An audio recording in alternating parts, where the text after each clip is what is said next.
Assalamualaikum warahmatullahi wabarakatuh.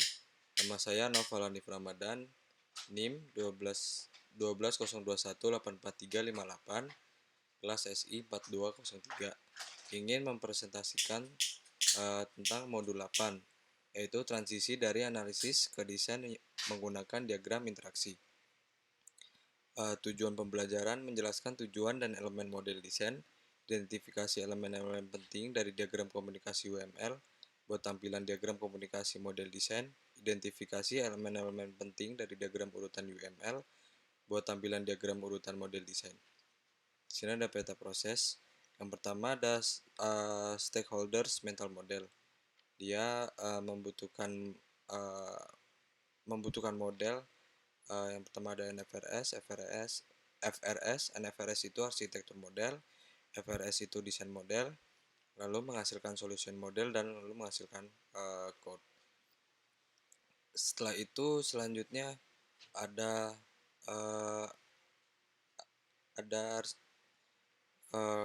ini artifact include.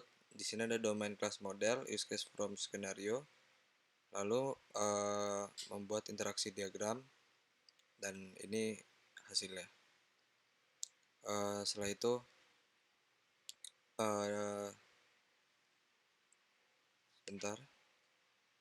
lalu di sini ada memperkenalkan model desain. Model desain dibuat dari model persyaratan, kasus penggunaan, dan model domain. Model desain digabungkan dengan model arsitektur untuk menghasilkan model solusi. Ya, ini yang stakeholder membutuhkan arsitektur model dan desain model, lalu menghasilkan solution model, lalu menghasilkan code yang terakhir. Setelah itu ada diagram interaksi. Diagram interaksi UML adalah nama kolektif untuk diagram berikut, yaitu ada diagram urutan, diagram komunikasi, sebelumnya dikenal sebagai diagram kolaborasi, diagram ikhtisar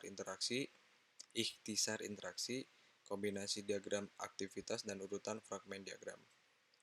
Lalu ada diagram interaksi. Setiap diagram interaksi UML digunakan untuk menunjukkan urutan interaksi yang terjadi antara objek selama satu atau dua skenario use case, sepotong skenario satu kasus penggunaan. Lalu diagram interaksi UML juga dapat digunakan untuk menunjukkan urutan interaksi yang terjadi antara sistem dan subsistem. Lalu membandingkan analisis dan desain.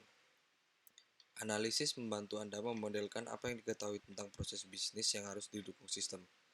Yang pertama ada menggunakan kasus, study case atau ya. Yang kedua ada model domain. Desain membantu Anda memodelkan bagaimana sistem akan mendukung proses bisnis. Model desain terdiri dari yang pertama ada komponen batas atau UI, yang kedua komponen layanan, yang ketiga komponen entitas. Di sini ada analisis kekokohan. Analisis kekokohan adalah proses yang membantu dalam mengidentifikasi komponen desain yang akan diperlukan dalam model desain. Di sini ada ada use case model, ada use case form, dan ada domain model. Ini akan membentuk menjadi desain model. Lalu ada analis kekokohan, ini dia menggunakan kasus penggunaan skenario, kasus penggunaan diagram, aktivitas diagram, dan model domain. Lalu ada komponen batas. Kelas komponen digunakan untuk memodelkan interaksi antara sistem dan aktornya.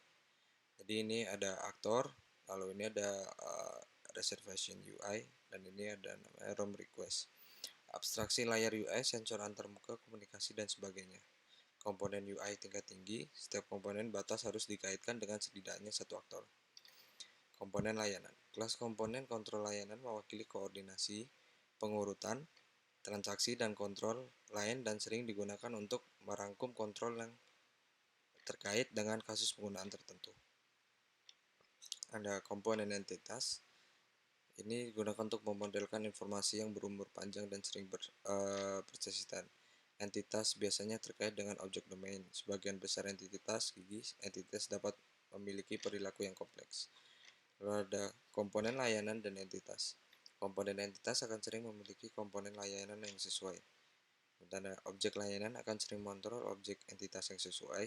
Dan yang kedua, objek layanan dapat mendelegasikan ke objek antara objek, layanan lain. Yang keempat ada komponen batas dan entitas. Komponen batas sering dapat mengambil atribut dari komponen entitas. Ini ada gambarnya. Lalu menjelaskan proses analisis kekokohan. Pilih kasus yang digunakan. Yang kedua ada buat diagram komunikasi atau diagram urutan. Yang ketiga ada konversi diagram komunikasi menjadi diagram urut. Lalu selanjutnya ada mengidentifikasi elemen-elemen diagram komunikasi. Ya, ini ada object node, sequence number, message name, parameter, dan lain sebagainya.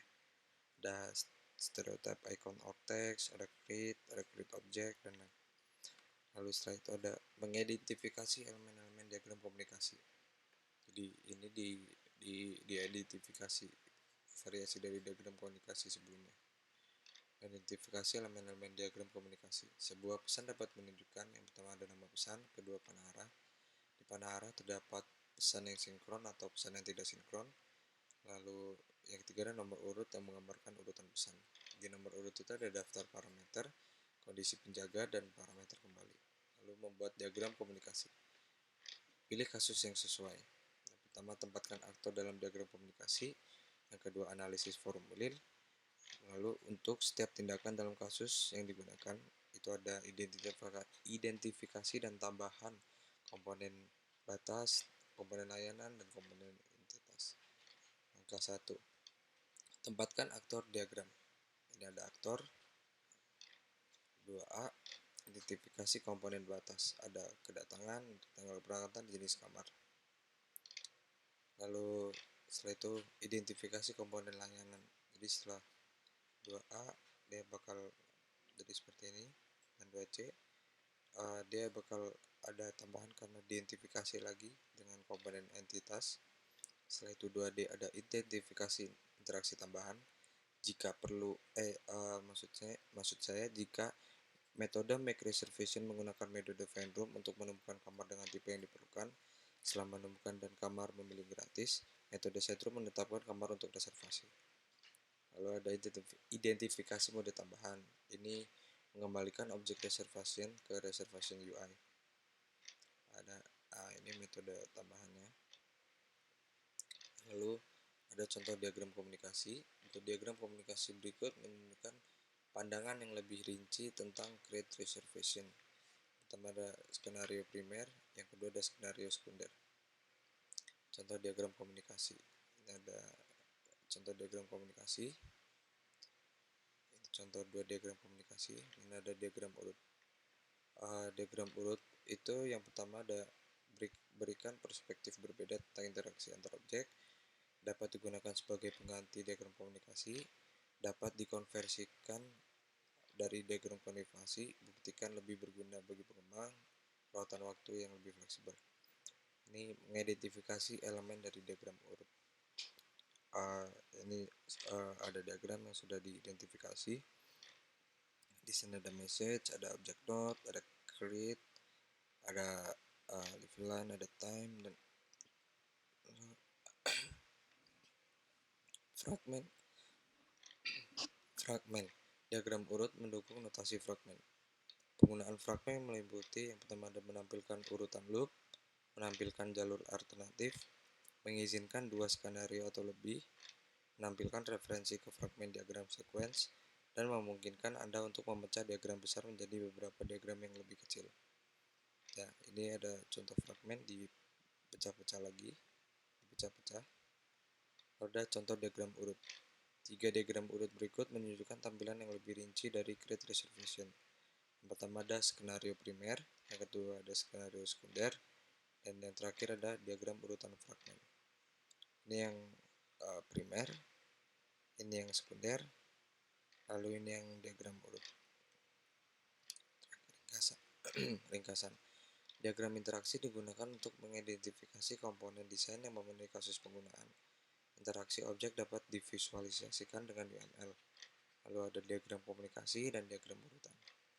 Sekian presentasi dari saya. Untuk soal kuisnya nanti bisa saya taruh di link deskripsi. Assalamualaikum warahmatullahi wabarakatuh.